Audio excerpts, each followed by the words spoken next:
Hey everyone, Mr. Happy here, and today I'm going to be doing something that I quite frankly never thought I'd be doing a video about. Now, not too long ago, we did a video about an official forum post made by community member Sphia talking about gearing in endgame in Final Fantasy XIV. It got me thinking after I did that video, what other forum threads are here that could make for a decent discussion on a YouTube video? So, we're going to take a look and find out. Here we are on the official forums, and we're going to look at them. Now, I normally dread this decision. I don't know if I'll do it again, but I'm testing the waters here. I'm curious to see how it goes. So we're going to go into the general discussion tab under community. That is right down here. There you go. And just see what's there, and if we have any opinions or thoughts or discussion on any of the topics that are there. Now, I will say this, I'm going to be doing some cropping when it comes to what you guys actually see on the forums. You know, while they are posted on the forums and people can see them and comment on them, and even after this video could go find the original post if they wanted to contribute to that post, I also want to avoid any unnecessary harassment in the case that there are takes that we do not agree with. But I will also say, if you were to try to do that, good luck, because the forum team is on top of bans and then on top of them again. You'll not survive long on the forums if you try to do anything unruly. So you've been warned, but either way, I'm going to crop out the character names of the posts. So with that, let's get started. So one of the top posts that was on the forums when I actually clicked on it was refunding Lunar Envoy weapons. Pretty much what the title asks. Is there any way to refund an unbounded Lunar Envoy weapon? I accidentally bought the Greatsword version. I don't have that class leveled up at all. I meant to get the Axe for Warrior. I guess I got mixed up because they have the exact same stats and are right next to each other. If not, I might just out the game or put the game down for a while, since that just dashed my desire to play. It's literally 2 months down the drain. 2 months? Oh, so, okay. It's funny, the first thing that I clicked actually kind of ties into the start of the video, and the reason that I'm doing this in the first place being tied to this post that we went over last week, because this is pretty much what Sphia was talking about in that other post. There's so many systems in the game that restrict you from making progress. Now, to answer the OP's question, and this might answer a question for some of you as well, but there is actually a way, if you do something by accident, to have it reversed, though I'm not 100% sure how this particular case would work because of the way that the exchange is done. You can put in a support ticket to have an item refunded, and normally you can only do that a couple of times per the life cycle of your account. It might work for a case like this, but there's no built-in way to fix a short-term mistake like this. And I think it would be healthy if there was a short-term method of exchanging either something you bought by mistake or something you realized that you didn't need in order to fix said mistake and not lose, as this person said, weeks and weeks of progress. The reason they say it's 2 months is because they've likely been collecting the normal mode items that you need in order to purchase a Lunar Envoy weapon instead of earning it from P6S. So honestly, great first post, honest question coming from someone who's a little frustrated with the system. Hopefully my answer gets to them, or hopefully there's an answer to it in the 17 replies that this has. And yeah, all right, first forum post, good. I feel good about this already. The next one that caught my eye was Island Sanctuary doesn't feel right. Now, we have done some feedback related stuff on the channel for Island Sanctuary, but let's see what the OP has in mind. Hello, guys. Hello, original poster. I just wanted to ask, is it my isle, or is it an isle for the mammoths? I see that maybe it wasn't exactly the kind of post I thought it was going to be. I didn't see the live letter, so I kind of just expected it to be a sanctuary for me to just get there and relax. Instead, I get, you fleshling minion, go get us stuff so we can work. Like, nah, it's not my thing. I'd rather administrate those things than having them administrate what I do. Also, it is rather not convenient to get there. Yes, I know it's not hard to talk to an NPC, so they create an instance for me. Couldn't it just be an item to use too? Are they saying to use an item to teleport to your island?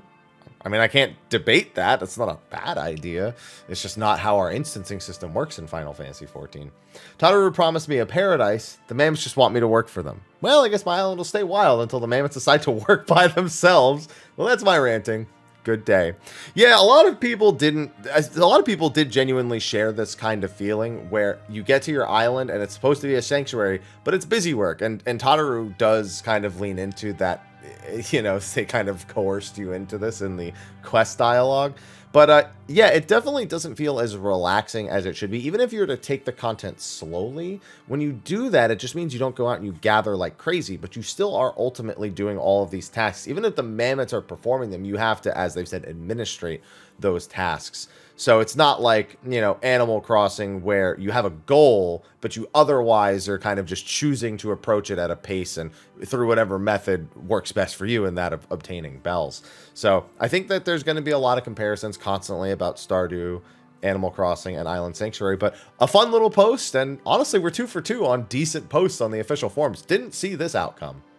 Now we get into something more serious, because this is the topic I was discussing on stream the other day. Turn on demolish for housing and fix housing, please. The first part, I get where they're coming from already. The second part, little broad. Let's see where the post actually ends up going. I've been trying to get a house on Lamia ever since the new lottery system was implemented, and it is horrible. Why is it bad? 1, demolish is not turned on, so houses never come back to the market. Fair. 2, every house on Lamia is taken in Shirogane and the Imperium. Yeah. 3, only 1 chance per week. Yeah. And 4, competition is 150 plus in the lotto per attempt. All very valid points of concern, and all representative of our limited housing capacities, which is a non-stop point of frustration for many players. So I'd gladly sit outside a house for 14 hours clicking multiple times a week against 10 people over getting 1 chance a week against 150. Okay, well, I mean, if that's how you feel, I can't disagree with it, I suppose. Seriously, the worst idea ever. I've been playing off and on since 1.0. I always say on and off, not off and on. Weird to me. I've come and gone and come back multiple times, mainly just trying a thing. Nothing has ever really pissed me off and made me want to quit because of bad design until now. Never wanted a house until Endwalker, and so I wish I tried before Endwalker because it's seriously the dumbest design I've ever seen. So let's pay real life money for... that's where it falls apart at the end. So let's pay real life money for a premium ward with guaranteed housing, or triple the cost for a premium ward. Not, you know what, I will say, the real life money part, maybe not a great idea, but the idea of having a ward that's considered a VIP ward that's more expensive, that has its ups and downs as well. Obviously, there are a lot of people who already go out of their way, who have way too much gil to buy a ton of housing. Maybe it just sucks more gil out of those people, but you know, there's a lot of ups and downs. So Demolish has been on so long, I honestly don't, I have to remind myself that it can even be off. They basically turn Demolish for housing off, or I'm sorry, Demolish for housing is off, and the pause is on. The terminology is weird. Either way, they haven't been auto-demolishing houses for quite some time. And that has just been because of a number of issues around the world over the past 2 years. It's really hard to argue against this because there are far-reaching effects of most everything that's happened and all the reasons why they've done this over the past couple of years. So... would it be nice if Demolish was on for the people who were trying to get those houses? Yeah, but does it suck for the people who may be struggling and don't necessarily want to lose the house because their life situation has not been the greatest over the past couple of years? Yeah, there'd also be that problem as well. And I think while it would be, you know, it's almost common sense to want some sort of mediation system where you can apply to have your demolish paused for a given period of time. I think a lot of people would just kind of really like that, even if they just want to take a break from the game for a short time, and then you can only take the pauses every so often. I think that as a system is honestly not a bad idea as a whole, given the way our housing system works right now. But yeah, it's one of those you can't make everyone happy kind of situations with turning demolish back on. You're going to piss somebody off by turning it back on, and you're going to piss people off by leaving it off. So I think the crux of the issue is, of course, the limited housing, and that's 3 out of 4 of their points. Because while, yes, every house is taking only 1 chance per week and 150 plus in the lotto, I mean, that's representative of how limited the housing is versus how many people want it. And while they constantly talk about wanting to add more housing, you know, we are getting new data centers with new servers. You know, we've already gotten some, but we're getting more over the next year. That's every time they do something like that, every time they add new wards, add new servers, it's always a band-aid on what is a flawed system. I'm of the opinion that maybe if they just improved the apartments, it would go a long way for people. I know a lot of people, of course, wish Island Sanctuary was a little bit more able to meet some of these needs. We know that outdoor furnishings or gardening stuff might actually be coming to Island Sanctuary at some point. So maybe that will cull some of this need. But until we see results that are, I guess, address these problems on a more core basis, posts like this are going to pop up. So I totally feel for the OP, except for the I'd gladly sit outside a house thing. I mean, if you want to, sure, go ahead. That's awful. I mean, both systems have their pros and cons. That one, no, I'm good. That's the thing. And it's, you know, they hadn't engaged with this. Here's the thing, though. They say that they'd gladly sit outside the house for 14 hours, clicking multiple times a week. You say that until you lose, because as soon as you lose, it feels just as bad or worse. And they also say that they haven't needed or wanted a house until Endwalker, which means they didn't really engage much with the system prior, like the system they're saying they would participate in. So I wonder how it would actually go if they had participated in it, because at the end of the day, it's just a housing problem. This person's not any more right or wrong than the other people who deal with the housing issues in 14, and it's just we're gonna keep seeing these until it's fixed. All right, the last one's pretty self-explanatory. Is Screen explaining to deal with item-level cheese people? There's a picture of Aglaya and the copied factory both being queued up for at the same time, and the party saying, you know, only 1 out of 15 DPS, time elapsed 10 hours. Ugh. And, you know, average wait time, more than 30 minutes. It's always a great thing.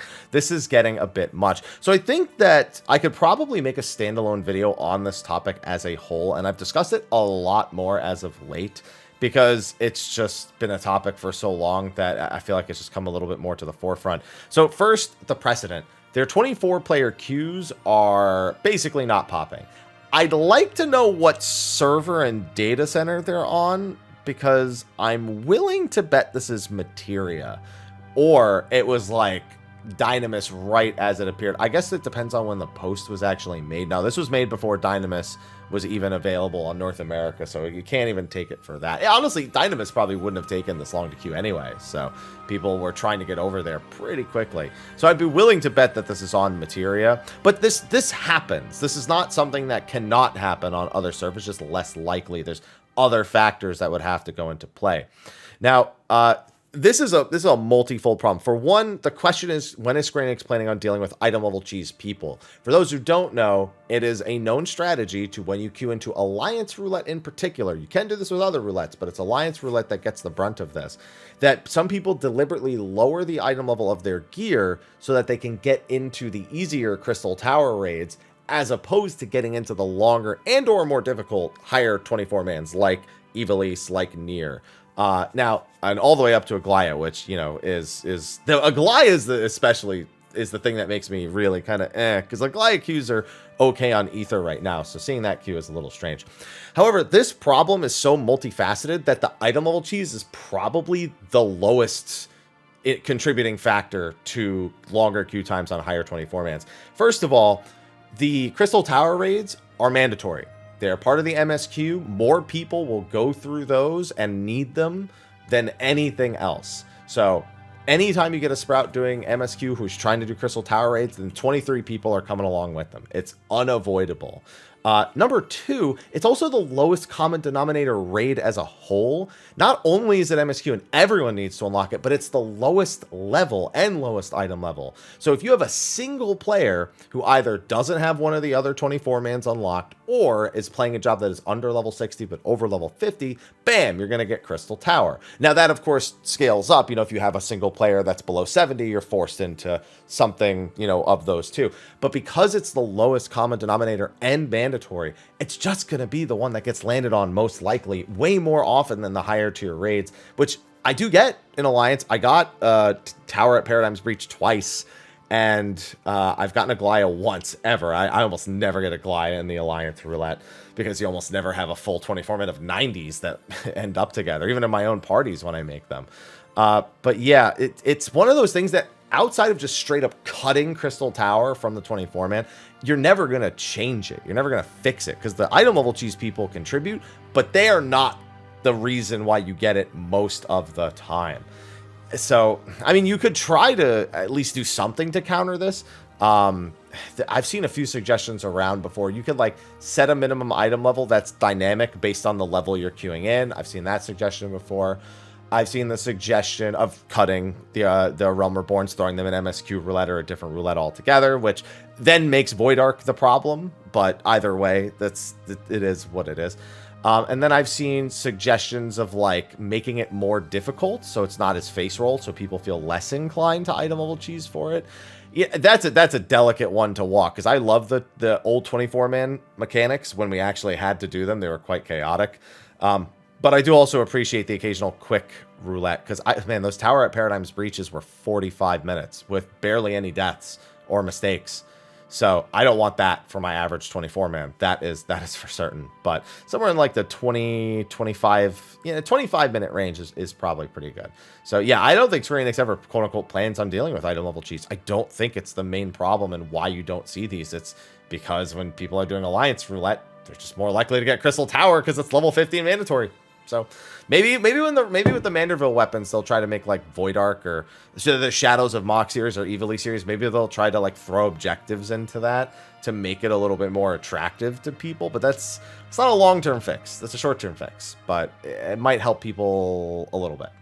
All right, and that's our first episode of just going over original posts on the official forums. There's always so many topics here that can range from really small things you don't think about to things that require a different fundamental understanding of how the game works. I'd also like to point out that that last thread, and it's not on the screen right now, had exactly 69 replies when I decided to do it. Technically, this is number 70, I suppose. I ruined it. Nice. But yeah, if you enjoyed us going through these posts on the forums and just contributing a bit to those discussions, even if we get to have a chuckle here or there, let me know in the comment section of the video below. Be sure to like, favorite, subscribe, and share, and stay tuned for more 14 videos as per usual. We have that live letter, November 11th. We'll be doing stuff with that. Anyway, I'll see you in the next one. And until then, take care.